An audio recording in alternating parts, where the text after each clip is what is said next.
while we have a second, just want to say that Father Praveen's idea that we should all have a motto. I mean, why just the clergy? We could all have a motto. Maybe for this Lent, you might want to start flipping through your scriptures and finding a phrase that you want to live by, some words to live by. I think it's a great idea. Why should the clergy have all the fun?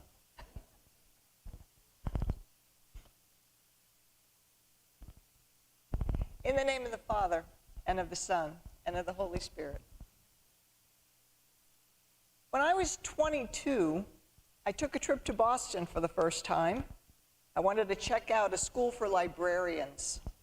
Now, I was originally from a small coal mining town in Pennsylvania, and I went to school in a small coal mining town in Pennsylvania, but I decided that maybe becoming a librarian would be the right thing for me. I was the quiet type, I was nervous around people, and plus I loved books. So becoming a librarian seemed like a plan. But while I was in Boston that week, I met a seminarian after the daily Mass, and he told me why it was in his heart to become a priest. And that conversation just set my heart on fire. I could not stop thinking about it. I could not even leave the church. So I stayed in the church and I just laid my heart bare in front of the altar. And why did I want to be a librarian anyway? Yes, I loved books, but mostly the truth was because I was scared. I was scared of people. I was scared of life.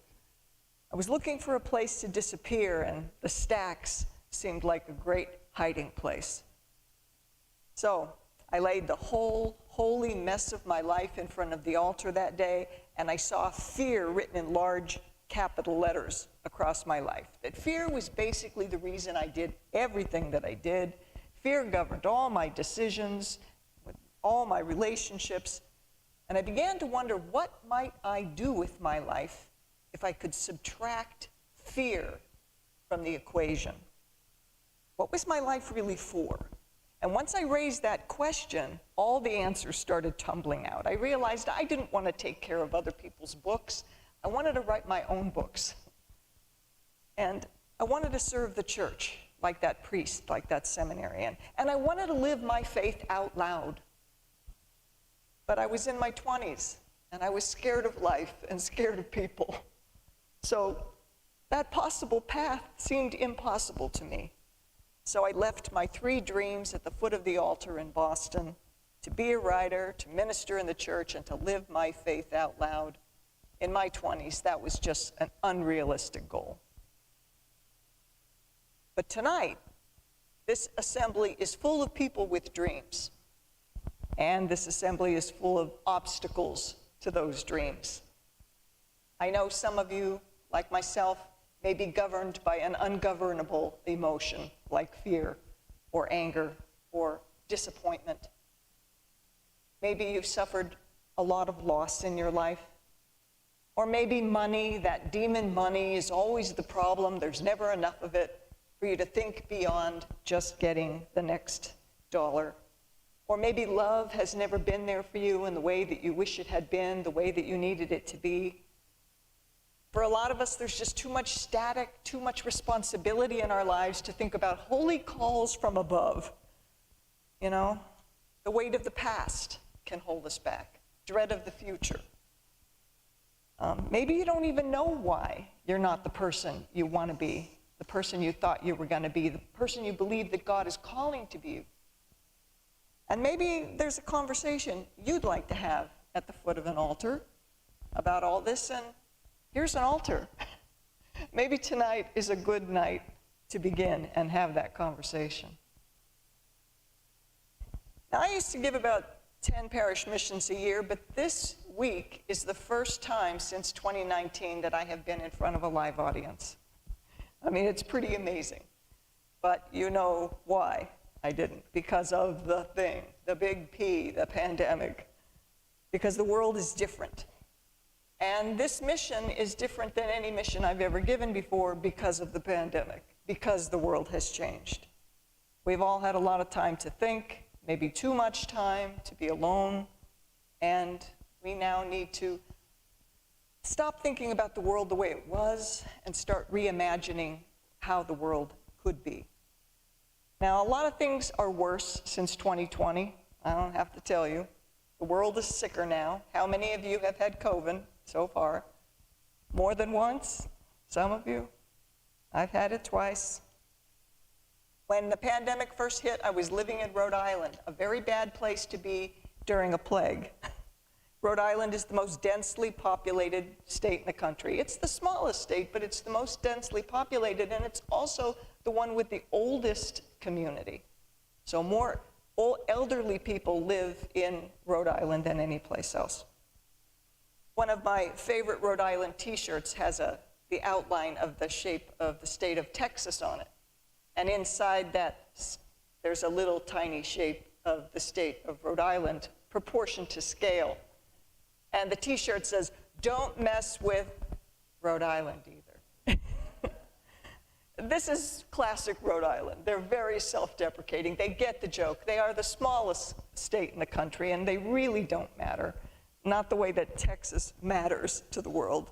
So when I say that Rhode Island is the most densely populated state, it's still the 44th largest population in the United States of the 50. And yet, the death toll in Rhode Island since the beginning of the pandemic has ranked 21st. So they're 44th in population, 21st. Texas, by comparison, is 33rd in COVID deaths. So more people died in Rhode Island from COVID so far than have died in Texas, even though Texas has 30 times as many people. Something to think about. But it's because it's such a small state and everybody's crammed in together. And when everybody is slap up against their neighbors, the experience of death during a pandemic is profound. I can tell you that from experience. During those first months, I was afraid to leave my apartment. I would go walking in the early morning before it got light out, because I knew nobody else would be out there except 3 other old ladies like myself who were walking their dogs. I was walking my rosary. I knew I was passing homes where people were sick, where people had suffered terrible loss. And I passed 2 or 3 nursing homes also, and the nursing homes were just full of death. The people who worked there were just absolute heroes coming into work, and a lot of them died as well. And so I would stop in front of each of the nursing homes, and I would pray a decade of the rosary for all those heroes in there battling out this terrible scourge. So that first year of the pandemic in Rhode Island was really hard. And after the vaccines, of course, came into our lives, the death tolls went down. They've never really stopped. People still die every day of COVID. But the death tolls became much lower. But then new sicknesses started to appear, and the doctors started to say this was related to the COVID virus. If you've had COVID, now you're susceptible to all other kinds of things like pneumonia, strep, all kinds of bacterial infections in your lungs, something called RSV. How many of you have had secondary illnesses since the pandemic started? Yeah, I've had pneumonia twice in the last 4 months. I've spent 2 of the last 4 months in bed. I mean, it's hard because I always thought of myself as a very healthy person. I'd go to the gym, you know, I was virtuous. But now I feel fragile. Now I feel really vulnerable. So that's one big way that the world has changed since my last parish mission. But some of us probably didn't need convincing that we were mortal and that we were fragile. But some people did. When I used to do parish missions, I would start by trying to convince everybody that they were going to die someday, because most people seemed quite unconvinced of that. But I don't have to do that anymore. Everybody knows now we're all going to die some now. Even the kids know that death is near and that it could happen to anybody at any time. These years of necessary distancing also taught us how much we need each other, though. That was a good thing. In the early months when it was risky for us to gather together in groups, there was a family down the street from me in Rhode Island, and every day at 11 in the morning, they would come out and they would serenade the neighborhood. Every day at 11 o'clock, the dad would get on his guitar, and the little boy would beat the drums, and mom and the daughter would sing along. And it was the same song every day at 11 in the morning. And they weren't very good. But I loved it. I loved it because this family were standing there every day in front of their house singing for the neighborhood. And we would all open our windows and listen to this family sing that awful song. And it was a gift. And there were other gifts from that time too. Let's not forget those things. I don't drive. That makes me really weird. I don't drive, so during the pandemic, I couldn't get groceries. I couldn't ride the bus. There were no buses.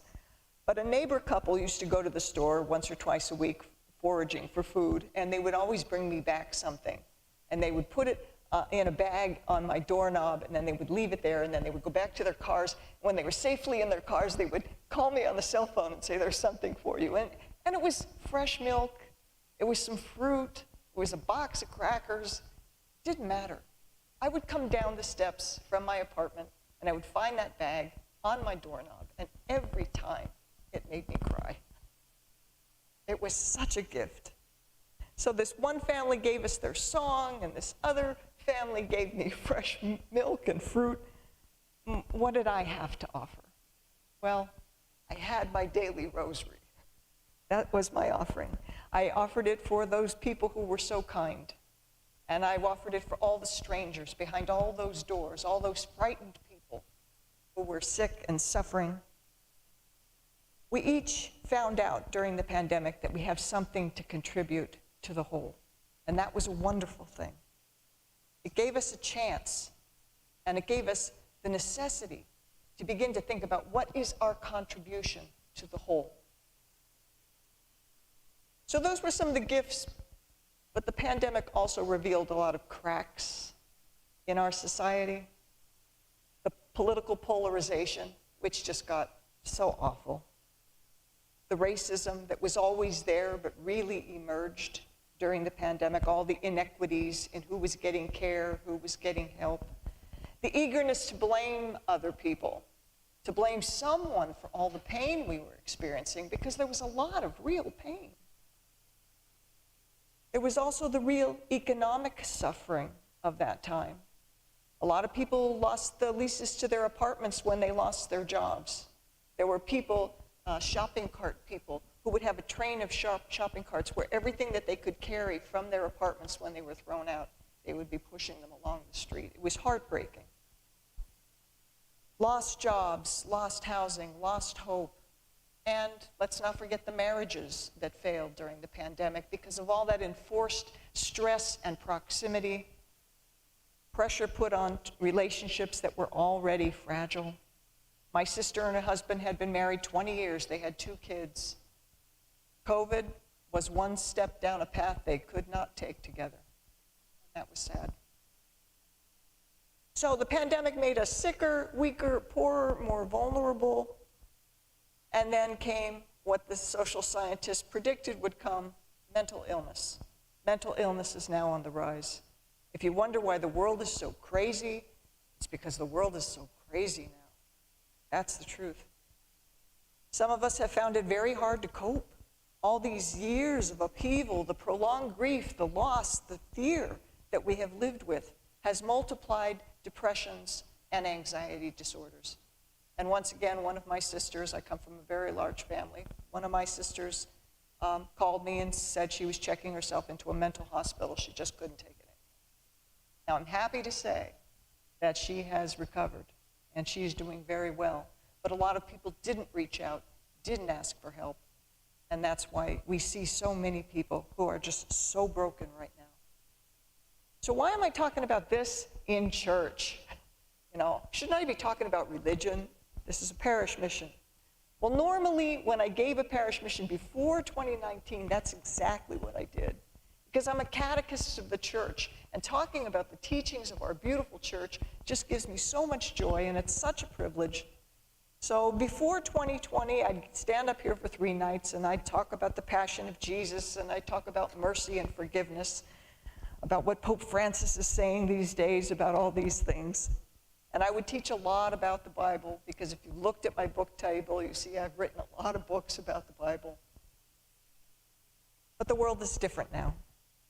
And you and I are different now. We have passed through something huge, and I think it needs to be acknowledged. And we're not done yet. It's not over yet. We have passed through something powerful. We have passed through something transformative, an absolute sea change, and the consequences of this experience are still down the road. So if our time here before the altar is going to be honest, we have to bring those stories here too. We have to bring our stories here, our pain, our losses, because that's what Lent is for. Lent is a season for storytelling. We come together each year at this time, in fact, to tell the same stories. You know them by heart. You know, we always start on Ash Wednesday with the story of death. Remember that you're dust.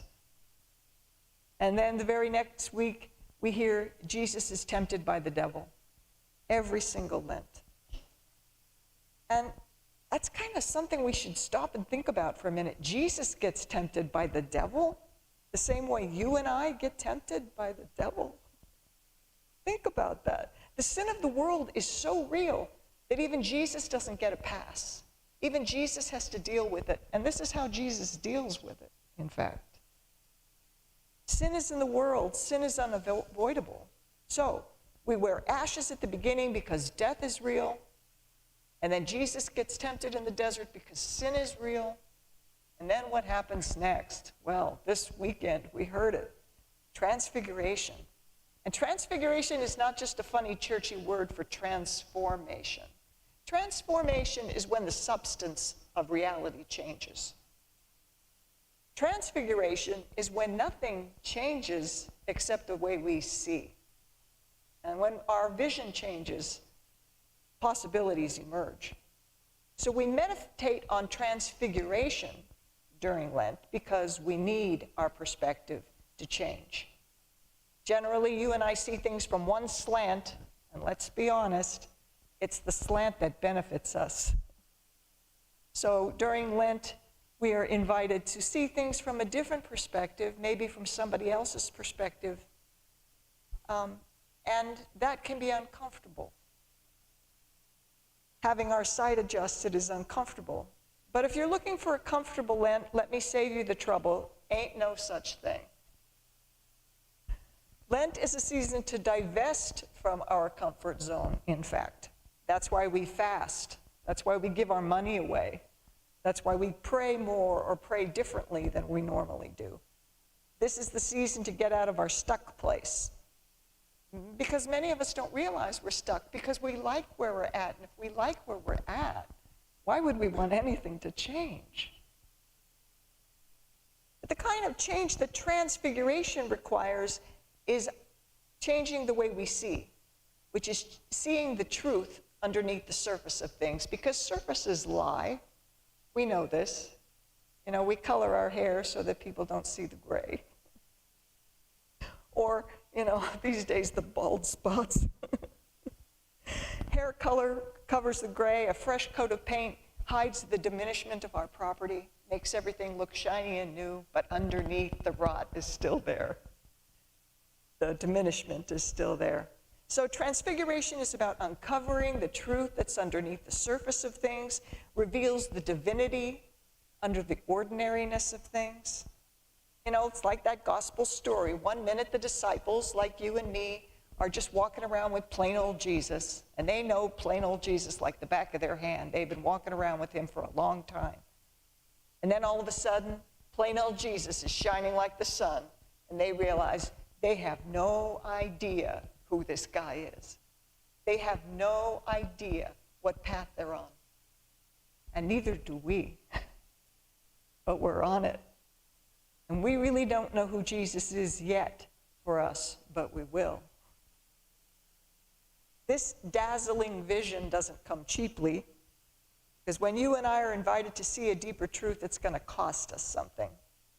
And sometimes, curiously, having our vision transfigured can start with blindness.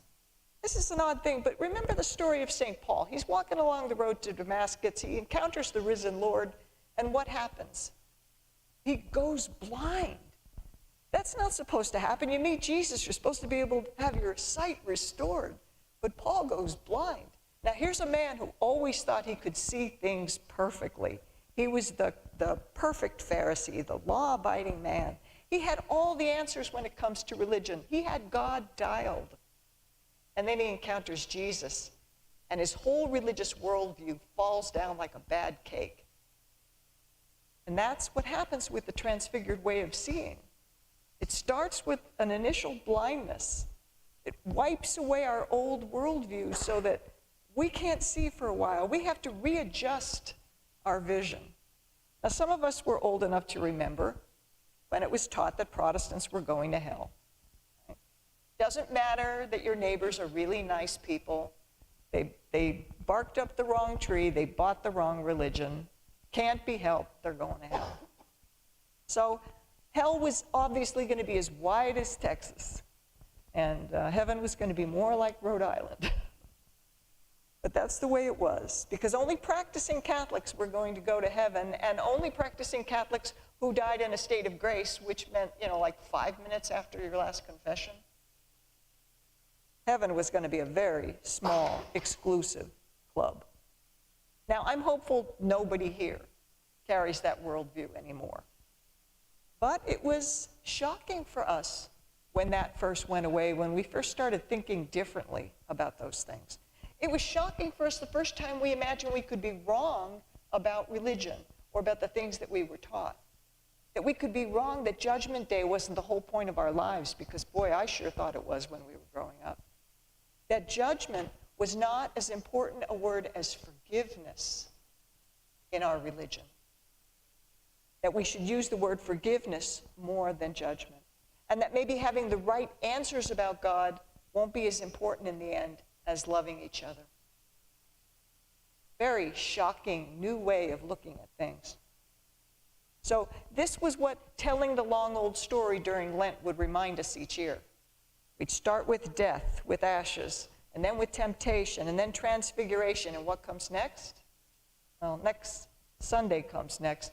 But I don't think this will be a spoiler alert if I tell you that there are 3 more weeks, and then we all wind up at Palm Sunday. Doesn't matter whether we're in cycle A, B, or C, which fork of the road we're following. We're going to end up at Palm Sunday. We're going to end up at Holy Week, and eventually we're going to end up at the foot of the cross. No surprises during Lent. We always wind up in the same place. So this year, we're following cycle A. So after ashes, temptation, transfiguration, we're going to dive deep into the drama of John's Gospel. And cycle A is a lot of people's favorite cycle because they love these stories. We know these stories by heart. First, it's the Samaritan woman at the well, and then the man born blind, and finally the raising of Lazarus from the tomb, right? You know these stories by heart, but they all continue the theme of transfiguration. They're all about seeing differently. The Samaritan woman at the well, she knows her God, she knows her religion, she knows the way things are supposed to go. She's been taught these things her whole life, and then she meets this Jewish man. What's he doing at her well?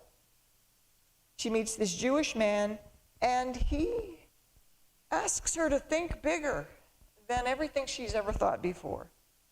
So when we hear this story, the question for us becomes, are we willing to take that same risk? Are we willing to see bigger than the way we saw before? And it's the invitation that Pope Francis is continually giving us, as when he's asked the question about sexual orientation, and he says, who am I to judge? No, I'm not the boss of you. I am not the judge of you. I may be the Pope of the Church, but I don't get to judge another mortal soul. That's up to God. And we need to think about that, about the things that we were taught as children. Have they made us judgers in the world? Now, our early certainties are always being challenged by bigger truths. Are we willing to be so challenged? Now, consider all the phrases that cause an upset around every dinner table these days. Black Lives Matter. Say that in front of my brother-in-law, and nobody's going to eat. White privilege. #MeToo. In how many ways are you and I going to squirm in our seats in this generation? I've been on this earth now for 6 decades, and believe me, I have been so wrong about so many things. I am tempted to just, after I retire, go through my Rolodex, call everybody I ever met, and apologize. Because I've been ignorant. I said a lot of things I shouldn't have said. I did a lot of things I shouldn't have done. I didn't know. I didn't know what I know now. And it's lousy being proven wrong about something that we've always been so sure of. It always feels like a death when we find out we've been wrong. And it should, because it's the death of certainty. That giant sucking sound you hear is certainty going away. The woman at the well had the same problem. She has to swallow her pride at the thought that the Samaritan worldview that she had been born and raised, taught all her life, is now being threatened by this Jewish guy who's not even supposed to be at her well to begin with.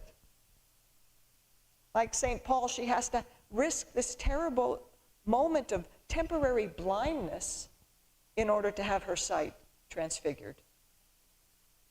And then the next story from John's Gospel comes up, and I hope I'm not taking all the thunder from Father's homilies for the rest of this season. But the next story is about the man who's literally blind. Okay, so we see the transfiguration in that. He was physically blind, then he's physically healed. Pretty good story. But the blindness isn't really about him. His blindness is fine. It's the blindness of everybody around him that's the point of the story. He was simply born blind. These people remained blind after a miracle. That's where the blindness really is, which leads us to the question, what does it mean to be born blind? And the answer is, metaphorically, we're all born blind, because we're all born into a single moment of history and a single place. We can only see from our limited perspective. We only learn the things that we've been taught, the things that we've heard from other people, things that we've experienced for ourselves. So we're all born blind. Now, I happen to be born blind in the 1950s in a small coal mining town in eastern Pennsylvania. Okay, there's a lot of blindness in small towns because everybody repeats the same limitations, the same fallacies, the same prejudices. And today I can't even repeat, certainly not in church, some of the things we used to say casually on the street about other people, about other kinds of people. The casual condemnations we made about whole groups of people that we didn't even know back then. But being born into the limitations of time and place, which we all are, we're all born blind, that doesn't make us bad people. But remaining in the blindness, refusing to surrender our blindness, even when we're confronted with a greater truth, and when we see the harm that our blindness is causing in our society, that's where the sin is. So it's okay to be born blind, like the man born blind. It's not okay to stay blind when we're confronted with a larger truth. Jesus is stretching out his hand to us and says, be healed, have your sight restored. And it is a sacrilege to say, no, thank you, I'll stay blind.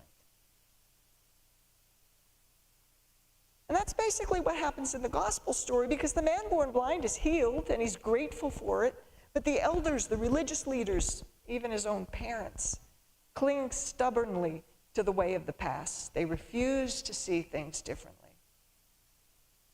And that leads us to the final story before the beginning of Holy Week, Lazarus being raised from the dead. And this story is different than the other ones, because unlike the Samaritan woman at the well, unlike the man born blind, Lazarus is a friend of Jesus. This story is personal to Jesus. He loves Lazarus, and he loves Mary and Martha, and they are in terrible grief, inconsolable at the loss of their brother. But in this story, everybody gets an opportunity to see things differently if they choose. Everybody gets an opportunity to see all the way to eternity if they'll just open their eyes. When Lazarus leaves that tomb, they get to see all the way to eternal realities. But what's true about the raising of Lazarus from the dead isn't just that Lazarus gets a resurrection. And it's not just that Jesus, a little further down the road in Jerusalem, is going to get a resurrection. The event in Bethany reveals that resurrection is true for you. And it's true for me. It's not a singular miracle at all. Resurrection is the plan. That's good news. But these stories all reveal the risk that you and I take each Lent. Because, as I said, Lent is a season designed for our discomfort. The discomfort begins on Ash Wednesday when we say we're all going to die. Talk about an opening act. You know, it's amazing anybody even shows up after that. We're all going to die. Then we move into an acknowledgement that sin is in the world. Even Jesus has to deal with it. Then we acknowledge that our vision is flawed. That has to be dealt with. We have to get the planks taken out of our eyes, and having anything taken out of your eyes is a very uncomfortable operation. Some of you have had cataracts. You know about this. My sister just got her cataracts removed. Terrible thing to have done. And having your vision messed with always begins with blindness. You can't see right away. I just had my vision checked last week, and the doctor did that terrible thing, put those drops in your eyes to dilate your retinas, and awful situation. You can't see because there's too much light coming in. It's a funny thing. I mean, light is supposed to help you see, but all of a sudden there's too much light coming in. Your eyes are not adjusted to it. You can't see a thing. And this is how transfiguration always begins for us, with blindness. So if you find yourself stumbling around in the light of a new truth, you're in good company. This is how our sight is typically examined and restored and healed. It's too much light at first to realize how wrong we were, and how maybe the things that are wrong in our world weren't just her fault, his fault, their fault, that group's fault. It's my fault too. It's my fault too. There are things I have done and failed to do, as we say at the beginning of every Mass. Things we've done and failed to do that broke my heart, that broke my relationships, that broke my community. I have contributed to these things. I can't tell a lie. I've been wrong about my innocence. I've been wrong about my righteousness. I've been wrong about the way I talk about God, and I'm a catechist of the church. That's really bad, to be wrong about the way that I talk about God, and I'm supposed to talk about God professionally. In other words, I'm a sinner.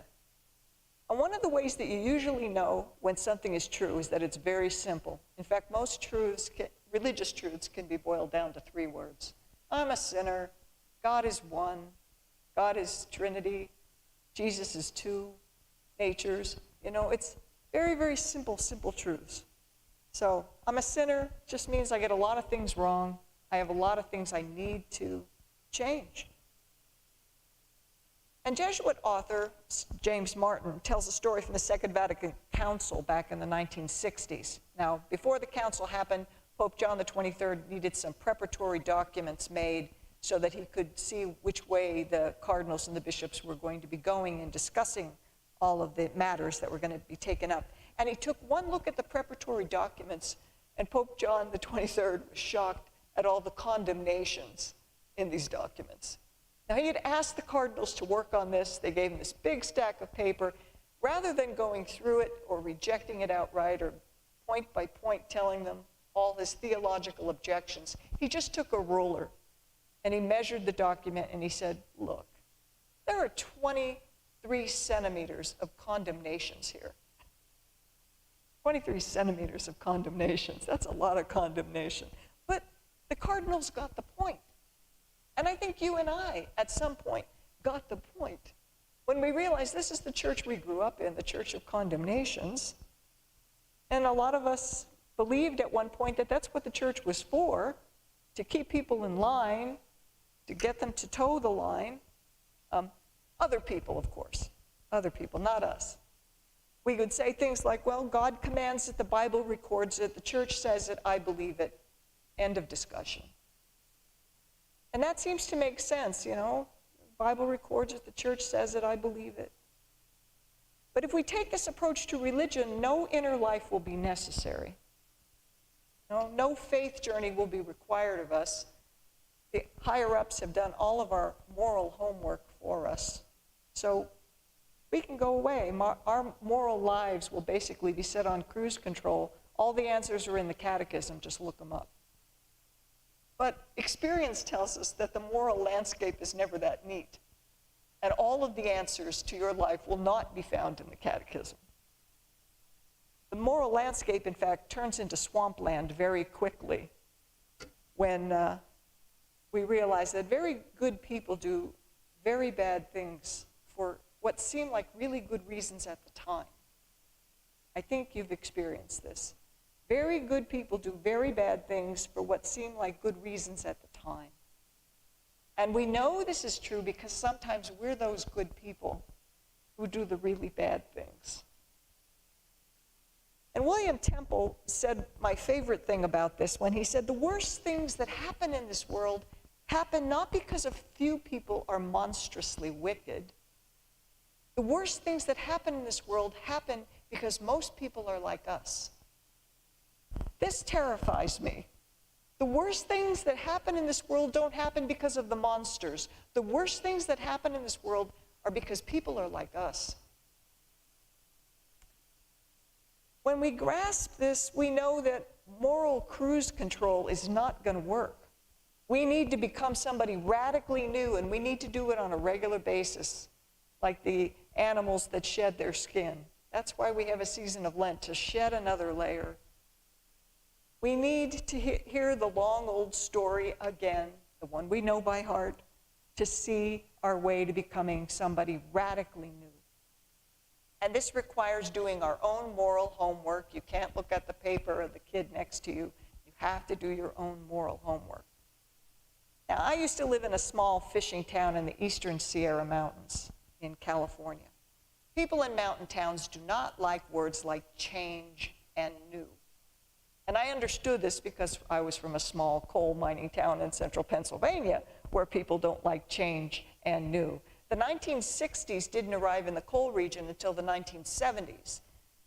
You know, new does not come easily to isolated areas. So, you know, all of us are protective about our way of life and our traditions, but in small towns, people can take that too far because it's harder for them to be challenged by the new.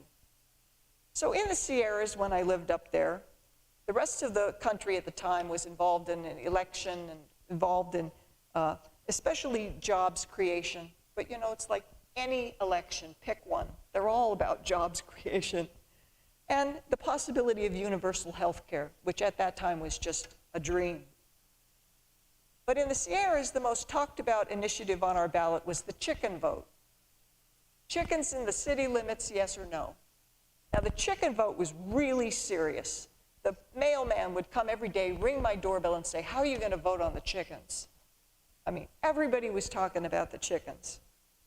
Now, myself, I decided I was for the chickens, because after all, I was living in a town where everybody had like 3 or 4 Doberman pinchers in their yards, and everybody had these big trucks that were always backing up and making lots of noise, and everybody was a hunter, and they were shooting their guns in and around the town all the time.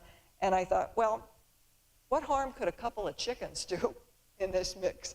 I'm much less afraid of the chickens. I couldn't see what harm it would do, but clearly I was wrong. Clearly I did not get the point, because on election day, the chicken lovers won.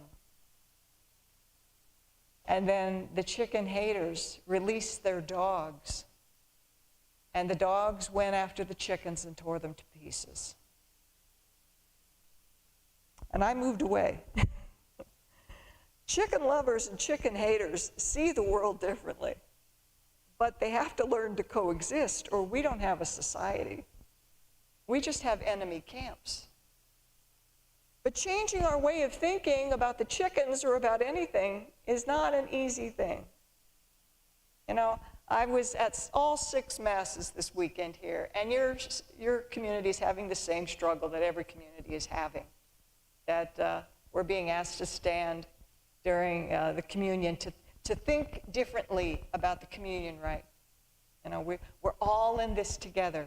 Communion, by definition, isn't just your reception and your reception, it's our reception. We are the body of Christ, and we're just acknowledging that with our posture. But for some people, this is a great loss. And that's why I'm so grateful that when your parish talked about it this weekend at all the masses, you said, but if you need to do it differently, if you're not ready to accept this teaching, which is a teaching of the whole church, it's not just something that your pastor's doing for you, but it's a teaching of the whole church. It's what we're trying to do with our bodies, acknowledge this higher reality. If you're not ready for it, we respect that. That is so generous and it's so compassionate. But we have to respect the fact that, you know, people like me still can't say the new creed without the cheat sheet, and we've been doing it now for 15, 20 years. Change is hard. Change is hard. So let's pray for each other, because change is hard. There's a story about a priest who's summoned to the deathbed of a cloistered nun, and he arrives at her cell, and he's surprised to find the nun standing on her narrow bed, and her arms are spread wide, and her palms are pressed against the door sills prohibitively, and in a loud voice, the nun proclaims to the priest, "I'm not leaving. I love this place." And we sympathize with the nun, because we love this little spot in the world, you know, be it ever so humble. We love the way we think. We love our opinions. They wouldn't be our opinions if we didn't love them.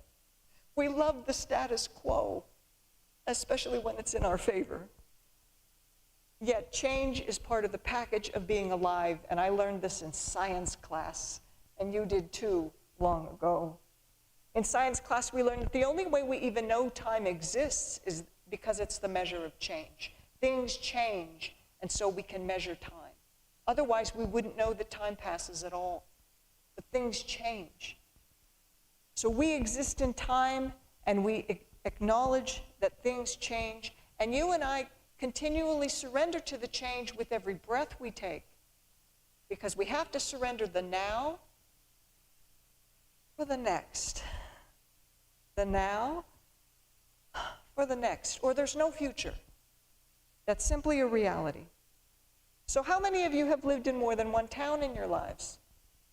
How many of you have lived in more than one state? How many of you have lived in more than one country? Change. Change happens. Think about the adjustments you have to make when you get married. Different from being single. Think about the changes that come with children. Different than being just a couple. And if change were just on the personal level, it would be challenging enough, but then there's generational change. Oh, come on. That's even impersonal. It even has nothing to do with you, but it still runs right over you. That's not fair. Benedictine Sister Joan Chittister writes about change on the generational level when she says, the world is getting smaller, but it's also getting a whole lot more confusing, because we are now a people whose children are born in one state, they're educated in another, they're employed in a third, they may retire in a fourth, and possibly be buried in a fifth. You know, we wear clothes made in one country, we eat food grown in another, unless you have bananas that are grown here in San Antonio. You know, we work for somebody who's a citizen of a third. My boss is in France. Sister Joan points out something else about generational change too when she talks about Generation X. Anybody here a member of Generation X? Generation X, we got one up there. And we get some millennials maybe? Anybody? Okay. And then there's Gen X and Gen Y and Gen Z. And what are you calling yourself? Gen X? Oh, millennial. Wow, you're a young one. Okay, well, you'll be interested in this. Gen X, defined as people who were born roughly around 1970, who are roughly around 50, on one side or another of 50 right now. Yours is considered the first generation in the history of humanity that is raised in a culture more pluralist than ethnic. And what do I mean by that? Generation X is the deal breaker in all of history because Generation X is more about all of us together than my tribe against your tribe.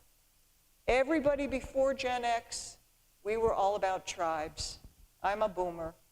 Don't trust anybody over 30 until we were over 30. Then it was don't trust anybody under 30. We were all about our tribe, about our kind. Some of us remember when the first question out of our parents' mouths when we made a new friend was, what is she? And of course they meant what ethnic group, what racial group, what religious group, who were their parents? Children today don't ask those questions. Children come from blended families, raised in 2 religions in the same household. They live among several races and go to school with kids from all different beliefs. They speak more than one language in the house very frequently. So for these upcoming generations, nothing is fixed anymore. Not theology, not culture, and certainly not institutions, not relationships, not the family, not the very identity of family, not even their own sense of self. Now, we older folks, boomers and older, were raised on the absolutes of our tribe. But for post-boomers, things and ideas are simply made to be discarded, replaced, updated. Everything's in flux. Nothing is final. Absolutes have no foothold in the reality of Gen X on. And if you want to talk about a generational shift, the hardest one is the shift in values. And that's created a big separation point between boomers and older and Gen X and younger. Some of us who are older want to run for cover under the absolutes with a capital A, but modern institutions don't offer this anymore because the absolutes used to be church, government, law, and science. Well, try to get everybody to agree on church, government, law, and science these days. We still can't decide whether or not we're going to stand or kneel during the communion rite. So, no absolutes anymore. And this is the hardest change, this shift in values. Pope John Paul II warned us that we were turning a dangerous corner in values when we moved away from valuing life and we started valuing things more. And that's our consumer culture. Pope Francis extends the warning when he says we've also become a throwaway culture, which has now endangered our planet. So our culture of death has moved simply to not valuing human life, devaluing human life, but now we have damaged our capacity to sustain life on the planet altogether. This is a big one, folks. And fear is a natural response to this. Our hair should be on fire. We shouldn't be sleeping at night with the kind of comprehensive change that's going on our planet right now. But when the immutable mutates, and the immutable is not supposed to mutate by definition, it's like living through an earthquake, and we are living through a constant earthquake now. All of a sudden the ground, the thing that's supposed to be solid and sturdy and under your feet, the ground under our feet is not there for us. That's what's happening in this generation. In an earthquake, there's no place to go because the ground is the problem, and we can't get away from the ground. So the fundamentals aren't there for us anymore. The absolutes, the institutions we used to run to, the tribal thinking, the reassuring status quo, all gone. The future itself seems imperiled. But interestingly, this is the interesting part, so is the past now imperiled by where we stand. Now, how can that be? The past is the past.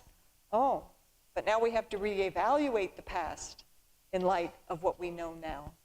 We have to reevaluate the progress we've made because of the terrible cost of this progress. So we can't keep telling the same old fictions we used to tell about the past, about colonialism, about enslavement, the near genocide of Native peoples, racism, sexism, all the isms. We can't keep repeating those fictions anymore.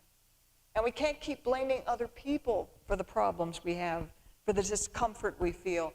Because right now, if we are to survive as a race, if we are to survive on this planet, we need each other.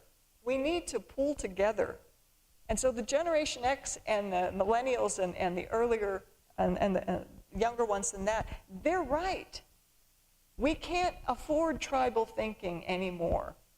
It's all of us together, or we all go down together, or things will continue to fall apart. And you know, it's not for nothing that Jesus prays for unity on the night before he dies.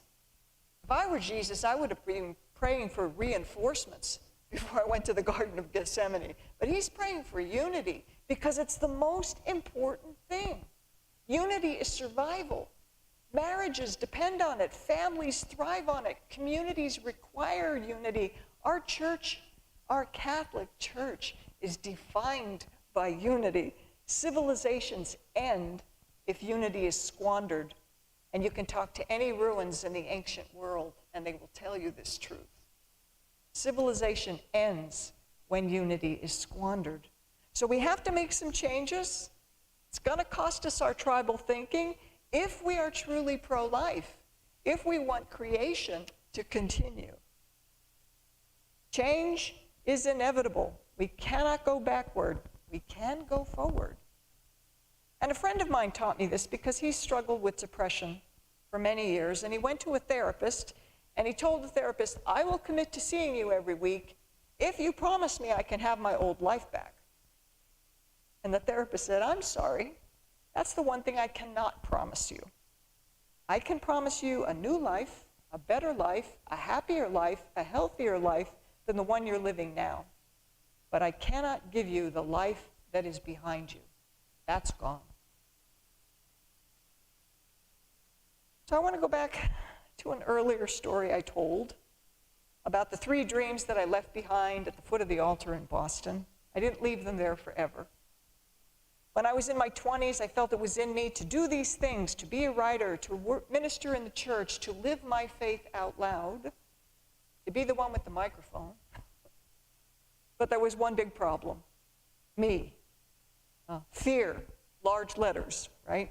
Fear kept me from making the changes that were necessary in order to claim who I believed I really was, the person God was calling to me to be, and the truth that was under the surface of things. So flash forward 20 years to when I was 40. I was still the same person. Things had changed. I had gotten a master's in divinity. I was still afraid. I was still governed by fear. But when I was 40, I took a 63-year-old man home to live with me. Now, I can't say that I invited Dale to live with me because he never wanted to share an address with anybody. He would say in his words that he was a monkish sort of man. But it's also not accurate to say I took Dale home to live with me because the truth is I took Dale home to die with me. Now, Dale and I had known each other thinly. We had studied together in seminary back in the 1980s. Most members of our class at that time had just gotten out of college. We were all in our 20s, and so we called Dale the old guy because he was like 48. Old. But he didn't seem old. You know, Dale did things that we didn't do. He ran marathons every weekend. He chopped his own wood. He spent all of his free time hiking in the mountains. He spoke 7 languages, including ancient Coptic. You know, why? Rather than old, Dale seemed sort of ageless. So I got to know Dale a little bit in seminary, but a decade after we graduated, Dale and I both, for some reason, ended up at the seminary where we had studied. This time we were on the staff. So now we were colleagues working together, and the age difference didn't seem to matter so much. But one day, after we were both studying, working back at the seminary, I received a call from the registrar. She said that Dale had had a stroke. She said that it had evidently been caused by an undiagnosed brain tumor. He was half paralyzed. He was unable to speak. He was certainly going to die. Would I go with her to the hospital to see him? Because she was scared. Well, I went with her, and in the ICU, we stood over Dale's bed, and for the first time he opened his eyes, but there was no way to know if he even knew where he was or who we were. But he lifted one viable hand and touched his throat several times. "Oh," the nurse said, "he keeps doing that. He's trying to speak." "No," I said, "he wants his cross." Because I knew Dale. He was a third order Franciscan. He always wore a tau cross right there at the place where he was resting his fingers. So I searched around his bed. I knew it was there somewhere. It was in a drawer. I positioned it around his neck, which was hard to do because of all the wires and the tubes connecting him to all the machines. And as soon as I put that cross around his neck, immediately Dale curled his big fingers around it and held on. And I knew then that Dale was there and Dale was fine. And I also knew that I wasn't going anywhere and that I was going to stay with him, because if Dale could trust the cross at a time like this, then so could I. Now, later on, a lot of people at the seminary said I was really brave to do what I did. I wasn't brave. I was ignorant. I had no idea what it meant to take somebody that sick home with me, to make a lifelong commitment, really a death-long commitment, to a man that I really didn't know that well. But I wasn't brave. I was ignorant. I probably wouldn't have done it if I knew what it was going to cost me, but I am so glad that I did it because of all that it cost me and all that it brought me. So somebody had to speak for Dale. Somebody had to get power of attorney. That much was clear. I didn't really know what power of attorney was, but I was determined to get it. So I got a bunch of papers, filled out a lot of papers, ran around to a lot of departments. It was hard when you're not related to somebody, when they can't speak for themselves, to get them to believe that you are the person who is designated to speak for them. Well, how we did it was I gave Dale a copy of one of my books, and when they came in and they said, "Do you want this woman to be your power of attorney?" he held up my book and pointed to my name on the cover. So, but it took weeks to get all this together. And when I finally was able to get all the paperwork and able to speak to his doctors for the first time, I found out that Dale had a 5-week window for treatment. And when that window closed, there would be no possibility to treat his cancer.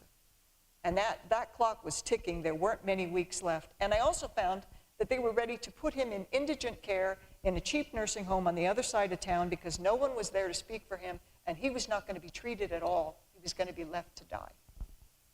Well, I had been reading his medical coverage for several weeks now, and I knew exactly what he was eligible for. He was not an indigent. Dale had been working since he was 13 years old. And so I was honor-bound to get him a better deal. I knew, in fact, that he had access to a lot of range of therapies and a lot of range of hospitals, including Stanford. And at the time, Stanford was the leading edge for people who had the precise kind of cancer in his brain that he had.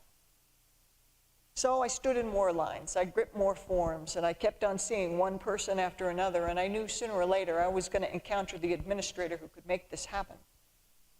And when I finally got in front of this woman, I knew it because she had the biggest office, the most well-appointed desk of any place I had been, and I knew if I didn't get her to agree, then Dale was lost.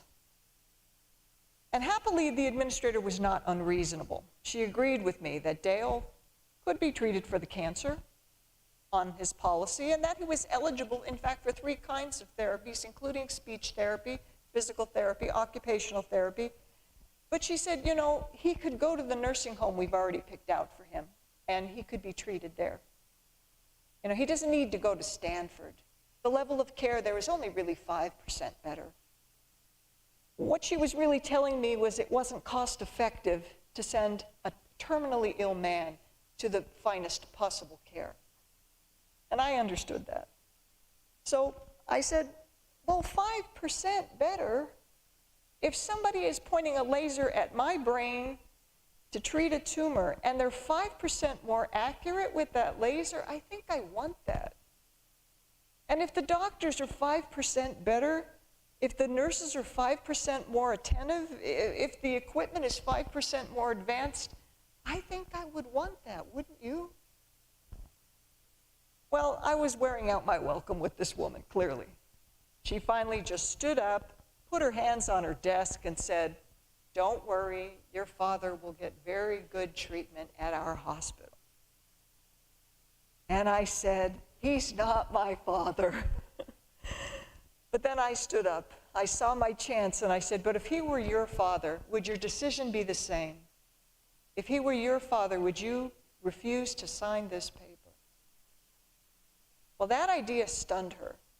She sat back down behind her desk and she tapped her pen a couple times and she looked away. When she looked up again, her voice was very quiet. She said, if it were my father, I'd want him at Stanford. She signed the paper.